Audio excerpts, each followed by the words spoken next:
Hey girls, Tiffany Dawn here, and I'm going to try to do an uncut video for you guys. So I've had a lot of emails recently from you girls, and a lot of them are about struggling with different habits or sin patterns that you're trying to break free from, but you just feel like you can't, like you keep getting sucked back into them. There's a lot of shame and condemnation you're feeling. I know a lot of you write in about, I feel convicted that I shouldn't be masturbating and I can stop for a bit, but then I start again, or I feel convicted that my boyfriend and I shouldn't be going so far physically, but it's gotten really hard, what do I do? Or I feel like I can't trust God and I don't know how to get back on track with him and he must be ashamed of me. There's so many things like this that I hear. And so I want to talk about that today. There have always been things in my life that I'm working through, really that God's working on me in those areas.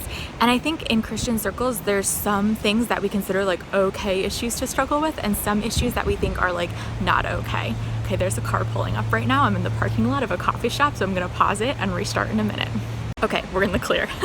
So I think like there's certain issues in church culture that are considered like okay issues to be struggling with, and certain ones that are considered not okay issues. And let's be real, like sin is sin, issues are issues, addictions are addictions, bad habits are bad habits. Like I've struggled with ones that are okay and ones that are not okay in church culture. And at the core, it's just like a heart issue that God's working on you on. And I kind of think that there will always be things we're working through, because the closer we come to God, the more he reveals stuff to us in ourselves that needs to change.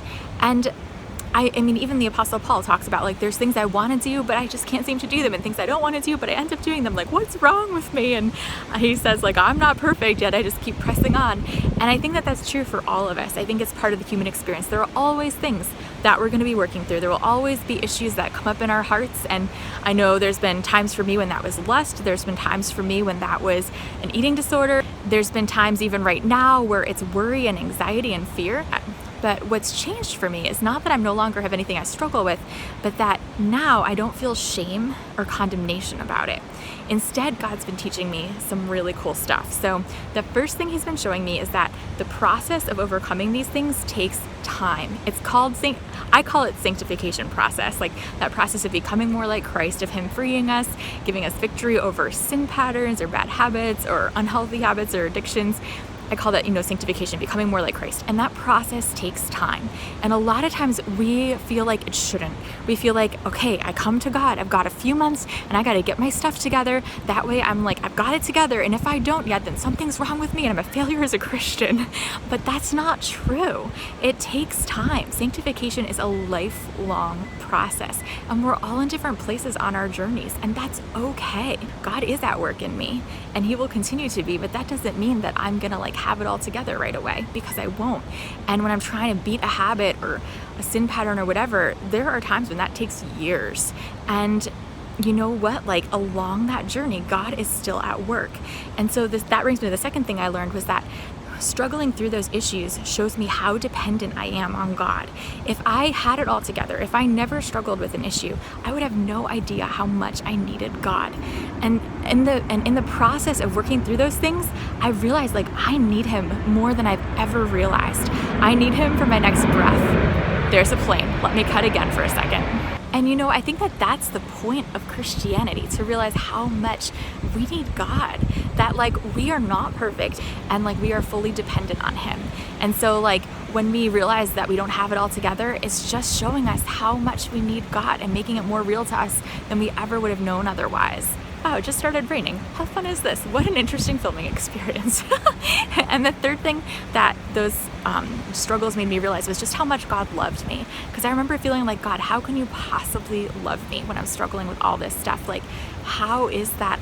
What I see in myself is so much brokenness, and yet you love me. And it was just this revelation of God's unconditional love, like a revelation like I'd never known, because I realized it was totally undeserved and unearned. And it was just, he loved me, not because I was perfect, but because I was his daughter. And that changed my entire life. And so I just want to encourage you, like, if you're struggling with different issues right now and you're like, man, I don't know what to do about this and I can't seem to beat this, I just want to encourage you, like, it takes time. Along that journey, just come closer to Jesus, because that's the whole point of Christianity, is to come closer to Jesus. You're not gonna, for the most of us, we're not gonna like beat our issues in one weekend, probably not even 1 month. Like, it's gonna take some time. That's okay. He is working in you, and he's not going to give up, and your job is to just keep coming closer to him. And sometimes there's practical steps you can take too, and that's awesome, but the biggest thing, the most important thing you can do is keep coming closer to him. Keep saying, Lord, I need you, help me, knowing that he loves you in the midst of your mess, in the midst of your brokenness, and he will never stop loving you.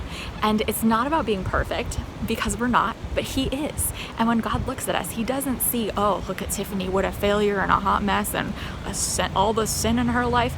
No, he looks at me and he sees Jesus's perfect blood on me and the righteousness of God on me through Jesus. That's what he sees.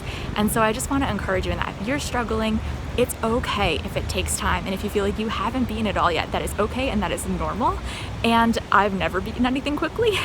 And realize like God loves you in that, and just keep coming closer to God. Let this remind you of how dependent you are on him. And I have actually another amazing resource. It's a sermon by Judah Smith that James and I listened to this morning. It's amazing about this. It's linked down below, so you should totally check that out. So I love you girls, and I'll see you next week. Bye.